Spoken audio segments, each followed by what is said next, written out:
Magandang araw po muli mga minamahal nating mga kaibigan, mga kapatid, mga followers, viewers po ng ating Solid Rock Ministry Lesson Review.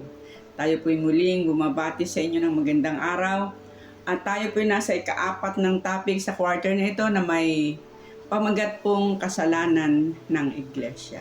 Kagaya po ng ating ginagawa, atin po munang babanggitin ang mga pangalang ito. Aida Almasco, Venus Panaglima, Roselyn Alba, Lulu Alatit, Iris Carpio, Yodi Avenido, Mia Dituito, Lily Sosa, Dina Dituito, Yan Mil, Paula Abacan, Victor Abilidas, Mias Agapay, Eden Abacan, Rodelia Nepomuceno, Rolly and Nanette Banyas, kumusta po kayo? JP Akaadlawon, Monina Camano, Marlon Magsayo, Maria Bacan, Marilyn Ligaspi, Jenny Manalasan, Mirna Medina, Casimir de la Cruz, Luzero Soblatin, Orlan Aklan, Rosana Elcano, Rick Garland, Rowena Quijigos, Emily Mutok, Helen Sanchez, Erickson Carbonell, Francisca Sosa, Tu Olive, Leonardo Padriquela, Moses Albuera,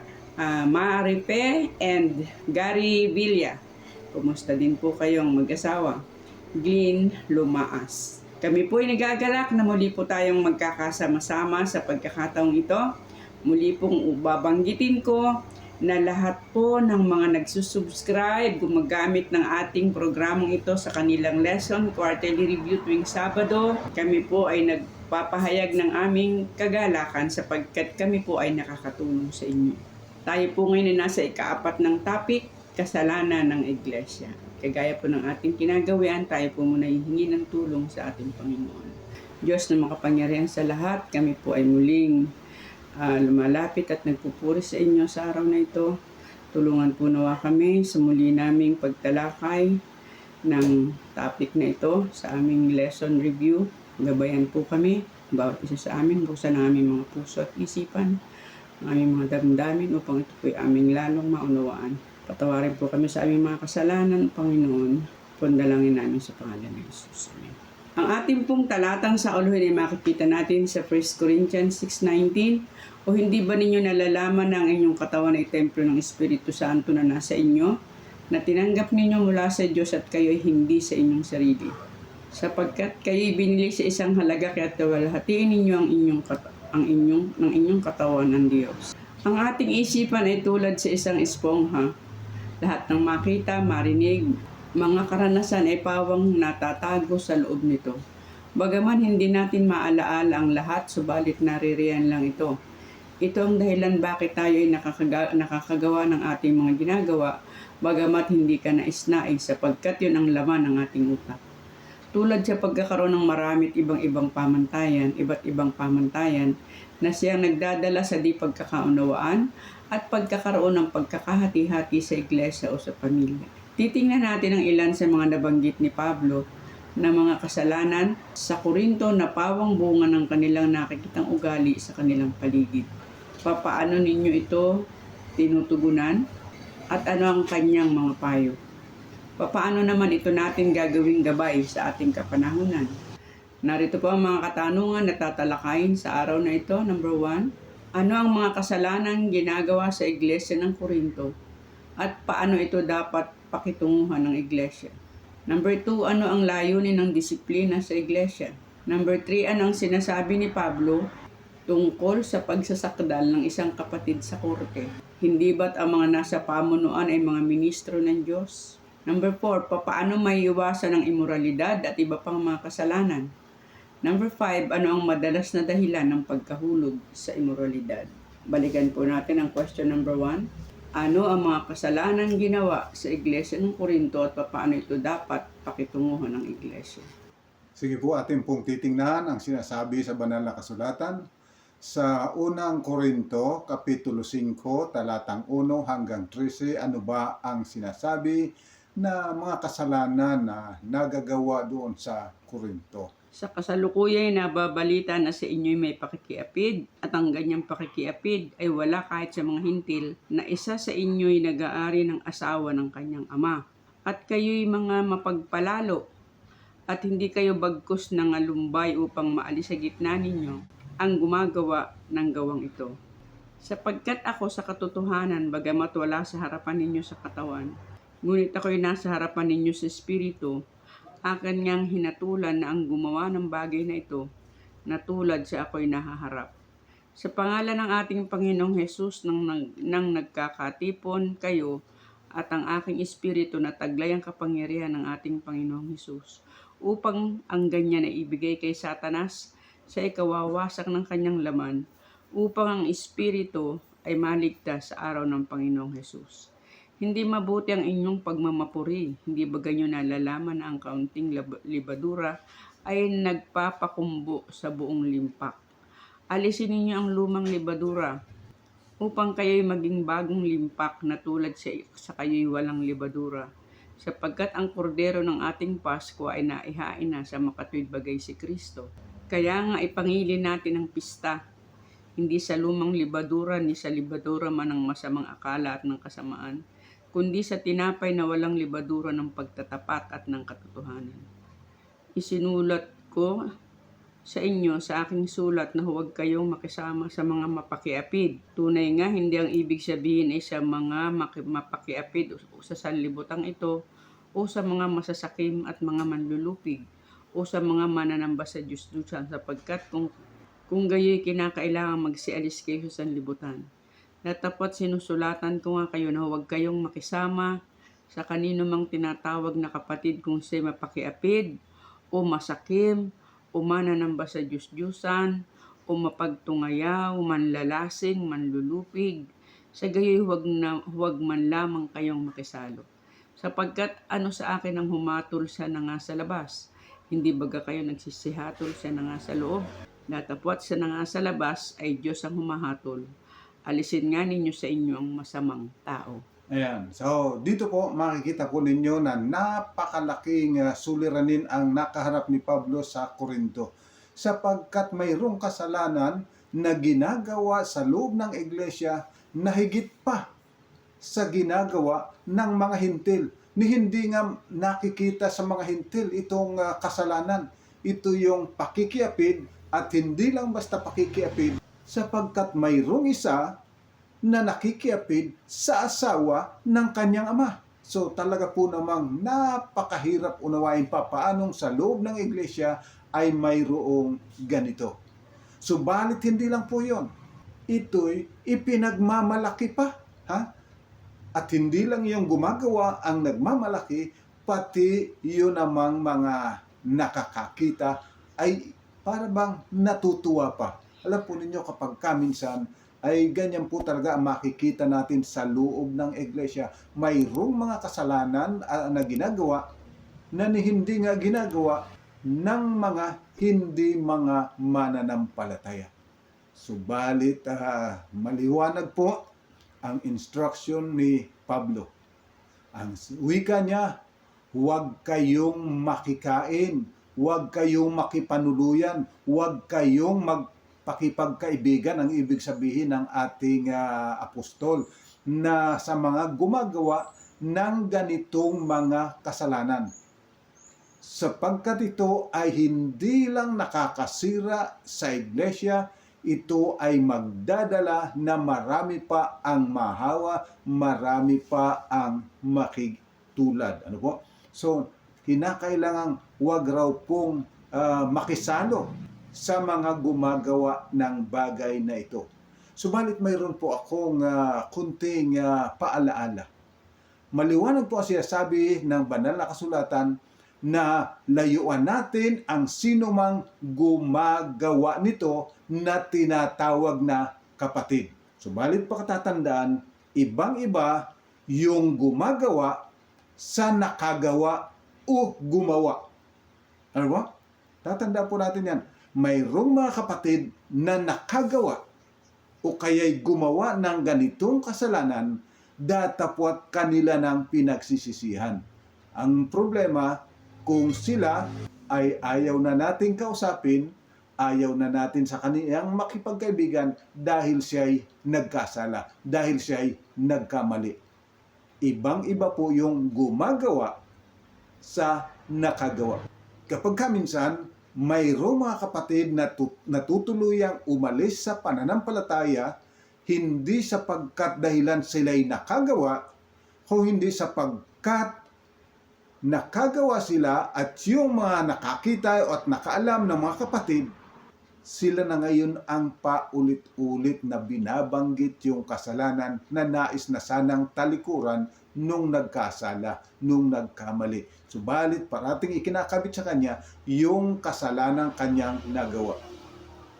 Tanda po natin, iiwasan natin ang maging mapanghusga at para bagang winawala na natin ng halaga yung taong nagkasala. Ang sinasabi po ni Pablo, huwag tayong makisama, huwag tayong makipagkaibigan doon sa mga gumagawa. Hindi po ron sa nakagawa. Okay, at ngayon naman po sa pangalawang tanong, ano ang layunin ng disiplina sa iglesia? Sige po atin balikan yung talatang 3 hanggang 6. Sapagkat ako sa katotohanan, bagamat wala sa harapan ninyo sa katawan, ngunit ako'y nasa harapan ninyo sa espiritu, akin niyang hinatulan na ang gumawa ng bagay na ito na tulad sa ako'y nahaharap. Sa pangalan ng ating Panginoong Hesus nang nagkakatipon kayo, at ang aking espiritu na taglay ang kapangyarihan ng ating Panginoong Hesus, upang ang ganyan na ibigay kay Satanas sa ikawawasak ng kanyang laman, upang ang espiritu ay maligtas sa araw ng Panginoong Hesus. Hindi mabuti ang inyong pagmamapuri. Hindi ba ganyo nalalaman na ang kaunting libadura ay nagpapakumbo sa buong limpak? Maliwanag po ang sinasabi ni Pablo, ibigay kay Satanas upang mawasak ang kanyang laman, upang maligtas ang kanyang espiritu. So, tatandaan po natin, sa ating pag-a-apply ng disiplina, ang layunin ay upang ang kapatid ay maligtas, hindi para mawala ng tuluyan ng pag-asa. So, ibig sabihin, ang ating ginagawa natin sapagkat ang ating nasa puso, nasa ating isipan ay ang kanyang kaligtasan. At siyempre pa, pangalawa, ang ikabubuti ng iglesia. Kinakailangan ng iglesia ay maproteksyonan sapagkat ang maliit na labadora o maliit na kasalanan nagpapakumbo o ito ay nagpapalaki, lumalaki at nasasakop o nahawa ang buong iglesia. So, kinakailangan po maging malinaw na ang nais natin ay ang kaligtasan at ang dignidad ng ating iglesia.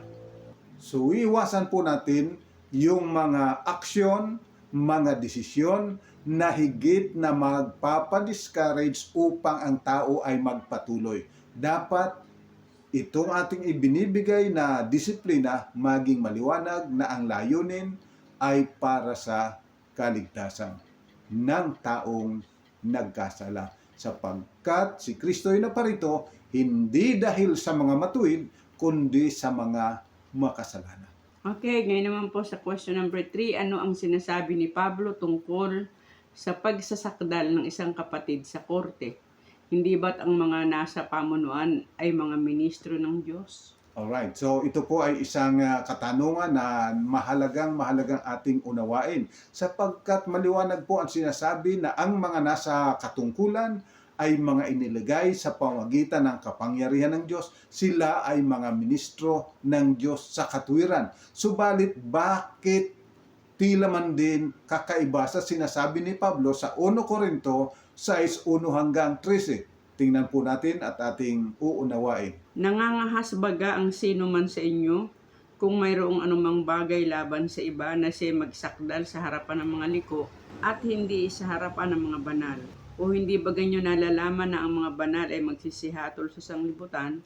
At kung ang sanglibutan ay hahatulan ninyo, hindi kaya baga dapat magsihatol kayo sa mga bagay na pinakamaliit? Hindi ba ganyo nalalaman na ating hahatulan ang mga anghel? Gaano pa kaya ang mga bagay na nauukol sa buhay na ito? Kung kayo nga'y mayroong usapin na mga bagay na nauukol sa buhay na ito, ilalagay baga ninyo upang magsihatol ang mga taong walang halaga sa iglesia? Sinasabi ko ito upang manghiya kayo. Di yata't wala baga sa inyo na isa mang marunong na makapagpapayo sa kanyang mga kapatid, kundi ang kapatid ay nakikipag-usapin laban sa kapatid at ito'y sa harapan ng mga hindi nagsisisampalataya. Ngayon nga, tunay na isang pagkukulang sa inyo ang kayo-kayo'y magkaroon ng mga usapin. Bakit hindi bagkus ninyong tiisin ang mga kalikuan? Bakit hindi bagkus kayo'y padaya? Ngunit kayo rin naman ang mga nagsisigawa ng kalikuan at nangagdaraya at ito'y sa mga kapatid ninyo. O hindi ba ganyo nalalaman na ang mga liko ay hindi magsisipagmana ng kaharian ng Diyos? Huwag kayong padaya kahit ang mga mapakiapid, ni ang mga mananamba sa Diyos-Diyosan, ni ang mga mangangalo niya, ni ang mga nangbababae, ni ang mga mapakiapid sa kapwa lalaki, ni ang mga magnanakaw, ni ang mga masasakim, ni ang mga maglalasing, ni ang mga mapagtungayaw, ni ang mga manglulupig, ay hindi magmamana ng kaharian ng Diyos. At ganyan ang mga ilan sa inyo, ngunit nangahugasan na kayo, ngunit binanal na kayo, ngunit inaaring ganap na kayo sa pangalan ng Panginoong Hesukristo at sa Espiritu ng ating Diyos. Ang lahat ng mga bagay sa akin ay matuwid, ngunit hindi lahat ay nararapat. Ang lahat ng mga bagay sa akin ay matuwid, ngunit hindi ako pasasakop sa kapangyarihan ng anuman. Ang mga pagkain ay sa tiyan, at ang tiyan ay sa mga pagkain. Ngunit kapwa ay wawasak ng Diyos yaon at ang mga ito. Datapot ang katawan ay hindi sa pakikiapid, kundi sa Panginoon, at ang Panginoon ay sa katawan. Pakatatandaan natin na ang Diyos ay hindi pabaya. Siya ay maghuhukom. Maliwanag po yan. So, kinakailangang maging maingat na maingat tayo sa pakikitungo sa mga nagkakasala laban sa atin. Sapagkat mayroon pong dakilang misyon ang iglesia. Ang misyon na yan ay upang ipakita ang dakilang pag-ibig ng Diyos. Ano po? Yan ang ating layunin. Yan ang dahilan kung bakit ang iglesia ay tinawag, bakit ang iglesia ay na-organize upang ipahayag ang kaluwalhatian ng Diyos. So, pakiingatan po natin na tayo ay nagdidimandahan sa isa't isa. Ano po? Ang sabi diyan ay maanong magparaya tayo. Ang problema, tayo mismo ay mandaraya. Ano po? Alam po ninyo, may kasabihan nga po na ang magnanakaw ay takot sa kapwa o galit sa kapwa magnanakaw. Tayo mapanlamang kaya ayaw nating nalalamangan. Ano po? Yun ang katotohanan na sinasabi sa banal na kasulatan. Subalit, ang kinakailangan po natin ay pagpapahinuhod, ang kailangan natin ay pag-ibig, at siyempre pa, tatawag tayo ng mga kapatid na medyo may pinag-aralan at spiritual upang tayo ay pagpayuhan. Tatandaan po natin na tayo ay mayroong misyon na dapat gampanan at tatandaan natin na ang ating Panginoon ay Diyos na makatarungan, subalit Diyos na mapagpakumbaba at mapagmahal. At yun ang marapat na makita sa bawat isa sa atin, lalo't higit sa loob ng ating iglesia. Ano? So, parati po natin tatandaan na mayroon tayong misyon na ang Diyos natin makatarungan, na ang Diyos natin hindi pabaya, na ang Diyos maghuhukom. So, hintayin po natin yung paghuhukom ng Panginoon. Basta ang importante, tayo ay gumagawa ng tama. Kung sila man ay gumagawa ng mali sa atin, may paghukom na darating. Sapagkat kung tayo ay magiging impatient doon sa mga nagkakasala laban sa atin, baka naman kapwa tayo hindi makapasok sa kaharian ng Diyos. So ang pahalagahan natin, basta tayo, ang ginagawa natin ay tama. Kung gawan tayo ng mali, problema nila yon, hindi mo problema. Sapagkat ang ating target ay makasama ang Panginoon magpasawalang hanggan. Ang Diyos na makatarungan, ang Diyos na mapagmahal, at Diyos na mapagbiyaya. Ngayon naman po sa ating pang-apat na katanungan, Papaano maiiwasan ang immoralidad at ang iba pang mga kasalanan? Sige po, titingnan naman po natin sa 1 Tesalonica 4:1 hanggang 8, ano ang sinasabi. Katapos-tapusan mga kapatid, kayo'y aming pinamamahikan at tinaaralan sa Panginoong Hesus, na ayon sa tinanggap ninyo sa amin na kung paanong kayo'y dapat magsilakad at magbigay lugod sa Diyos, na gaya ng inyong paglakad upang kayo'y magsipanagana ng higit at higit. Sapagkat talastas ninyo kung anong mga tagubili ang ibibigay namin sa inyo sa pamamagitan ng Panginoong Hesus. Sapagkat ito ang kalooban ng Diyos sa makatwid bagay ang inyong pagpapakabanal, na kayo'y magsisiilag sa pakikiapid, nang bawat isa sa inyo'y makaalam na maging mapagpigil sa kanyang sariling katawan sa pagpapakabanal at kapurihan, hindi sapitan ng kahalayan na gaya ng mga hintil na hindi nangakakilala sa Diyos, na sino may huwag lumapastangan at magdaya sa kanyang kapatid. Sa bagay na ito, sapagat ang Panginoon ay mapaghiganti sa lahat ng mga bagay na ito, na gaya naman ang aming ipinatalastas ng una sa inyo at pinatutuhanan, sapagkat tayo'y tinawag ng Diyos hindi sa ikarurumi, kundi sa pagpapakabanal. Kaya't ang natatakwil, hindi ang tao ang itinatakwil, kundi ang Diyos na nagbigay sa inyo ng kanyang Espiritu Santo. So ang sinasabi po ni Pablo, marapat na parating isipin natin na tayo ay tinawagan upang magbigay lugod sa Diyos. Ito po ang ating layunin, magbigay lugod sa Diyos. Yun ang parati nating isa sa isip upang maiwasan natin ang gumawa ng mga kamalian.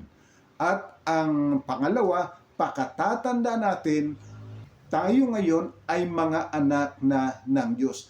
Tayo'y mga nilinis na. Tayo'y binanal na ng ating Panginoon. Tayo'y mga anak na ng Diyos. Kung dati-rati, tayo ay mga anak ng kagalitan. Tayo'y mga anak ng espiritu na namumuno sa sanlibutang ito. Ngayon ang sinasabi, tayo ngayon ay mga anak na ng Diyos. Yan po ang ating pakatatandaan. Tayo ngayon mga anak na ng Diyos. Hindi na tayo kagaya ng una. Nung una, nung hindi pa natin nakikilala ang Panginoon, ginagawa natin ang lahat ng gusto nating gawin kung ano ang mas magaan para sa atin sapagkat tayo ay likas na mga hindi anak ng Diyos. Datapot ngayon, tayo'y mga anak na ng Diyos. At yan po ang marapat na parati nating iisa-isip. Ano po? Huwag nating kakalimutan na tayo ngayon ay iba na kaysa nung una sapagkat tayo ay ipinanganak na ng Diyos. At tayo ay patungo sa langit, ayaw natin ng lakad na patungo sa impyerno. Okay, at ngayon naman po tayo nasa last ng question, number 5. Ano ang madalas na dahilan ng pagkahulog sa immoralidad? Ayan, titingnan po natin sa 1 Corinto 6:19 hanggang 7:9. Hindi ba ganyo nalalaman na ang inyong katawan ay templo ng Espiritu Santo na nasa inyo na tinanggap ninyo sa Diyos, hindi kayo sa inyong sarili? Sapagkat kayo'y binili sa halaga, luwalhatiin nga ninyo ang inyong katawan. Luwalhatiin nga ninyo ng inyong katawan ang Diyos. At tungkol sa mga bagay na isinulat nyo sa akin, mabuti sa lalaki ay huwag humipo sa babae. Datapwat dahil sa mga pakikiapid ang bawat lalaki ay magkakaroon ng kanyang sariling asawa, at bawat babae ay magkakaroon ng kanyang sariling asawa. Ibigay ng lalaki sa asawa ang sa kanya'y nararapat, at gayon din naman ang babae sa asawa. Ang babae walang kapangyarihan sa kanyang sariling katawan, kundi ang asawa. At gayon din naman ang lalaki ay walang kapangyarihan sa kanyang sariling katawan, kundi ang asawa. Huwag magpigil ang isa't isa maliban kung pagkasunduan sa ilang panahon upang kayo mamalagi sa pananalangin at muli kayong magsama. Baka kayo tuksoy ni Satanas dahil sa inyong kawalan ng pagpipigil. Ngunit ito'y sinasabi ko na parang payo, hindi utos. Kaya't ibig ko sana na ang lahat ng tao ay maging gaya ko. Ngunit ang bawat tao ay mayroong kanya-kanyang kaloob na mula sa Diyos. Ang isa'y ayon sa paraang ito at ang iba'y ayon sa paraan niyaon. Datapot sinasabi ko sa mga walang asawa at sa mga babaeng bao, mabuti sa kanila kung sila'y magsipanatiling gayon sa makatuwid bagay gaya ko. Ngunit kung sila'y hindi makapagpigil ay magsipag-asawa sapagkat magaling ang mag-asawa kaysa mga ningas ang pita. Una, tatandaan natin na tayo'y templo ng Espiritu. Yan po, huwag natin kakaligtaan. Tayo ay templo ng Banal na Espiritu. Ang Espiritu Santo ay nananahan sa atin. Huwag nating kalilimutan yan. Napakalaga na mag-asawa kung hindi mo kayang magpigil. Kung wala kang asawa, mag-asawa kung hindi mo kayang magpigil. At ang isa pa, huwag pagdadamutan ng isa't isa ang bawat isa sa mag-asawa. Ano po? Sapagkat ang iyong asawa ay may karapatan sa iyong katawan. Pakatatandaan po natin yan. Kung tayo man ay nagpipigil, magpigil kung kayo'y mayroong nais na yung may panukala kayo na gusto ninyong idalangin sa Panginoon. Na kayo'y nag-ayon, no? Kayo ay nagnanais, nagugulin ang iyong panahon sa pananalangin. Huwag po nating pagdadamutan ang isa't isa. Ano po? Kinakailangan mayroon lang takda na panahon, may takdang araw kung hanggang kailan. At tatandaan, iwasan na mabigyan ng pagkakataon si Satanas na tayo ay tuksuhin. Alam po ninyo, sa sobra nating dedikasyon sa ating mga trabaho, sa ating mga mitiin, kapag kaminsan nagiging tayong negligent na hindi natin alam, binibigyan na natin si Satanas ng kanyang pagkakataon. Kaya sabi ni Pablo sa mga balo, sa walang asawa, kung maaari, gumaya kayo sa akin. Subalit kung hindi, mas mabuti na kayo'y mag-asawa. Sapagkat walang masama kung hindi ka mag-asawa, wala ring masama kung ikay mag-asawa. Datapwat pakiisipin mo na kung ano ang makabubuti sa iyo, sa buong iglesia, at sa kaharian ng Diyos, yun ang ating gawin. Ano po? Iiwasan natin na bigyan ng pagkakataon si Satanas na tayo ay tuksohin, na tayo ay dalahin sa kapahamakan at sa ikasisira ng buong iglesia. Narito po ang mga summary ng tinalakay sa araw na ito. Number 1, iwasan ang taong gumagawa ng kasamaan, subalit laging may layuning maibalik sa Panginoon. Number 2, ang disiplina ay hindi pagpaparusa, kundi pagtutuwid upang maingatan ang dangal ng iglesia. Ang pagdadala sa korte ng suliranin ng isang kapatid ay higit na sumisira sa iglesia at paghahayag ng di pagtitiwala sa paghuhukom ng gagawin ng Diyos. Number 4, tayo ay mga nahugasan na, mga binanal na, tayo ay mga anak na ng Diyos. Ito ang dapat nating isaisip na lagi. At number 5, ang ating katawan ay templo ng Espiritu at binili ng mahalagang dugo ni Kristo. Kaya't iwasan ang lahat ng mga kasalanan at karunungan. So mga kapatid, sana po kami muling nakatulong sa inyong pag-aaral ng leksyon natin. Ang pagpapala ng Panginoon, kamtan natin sama-sama. Tayo po'y manalangin. Ama po namin banal, kami po'y lumalapit sa iyo na nagpapasalamat, nagpupuri sapagkat kami iyong tinawagan, kami iyong binanal, kami iyong hinugasan, at iyong itinuring na iyong sariling mga anak. Amang banal, tulungan nawa kami na makapamuhay na parating nasa isipan na kami ngayon ay pinalaya mo na sa pagiging anak ng kadiliman, kami iyon ang dinala sa pagiging anak ng kaliwanagan. O Amang banal, tulungan nawa kami ng Banal na Espiritu na maisakabuhayan ang mga bagay na ito at patuloy na makita sa amin ang iyong kalwalatian at ang iyong kabanalan, ang iyong dakilang pag-ibig. Ipagpatawad po nawa lahat ng aming pagkukulang at pagkakasala at ang pagpapala ng sangkalangitan ipagkaloob sa bawat isa sa amin sa ngalan po ng aming Panginoong sa Jesus. Amen. Sa mga minamahal, hanggang sa susunod po, muli po tayo magsama-sama at huwag po kakaligtaan para rating i-share natin lesson na ito. God bless po.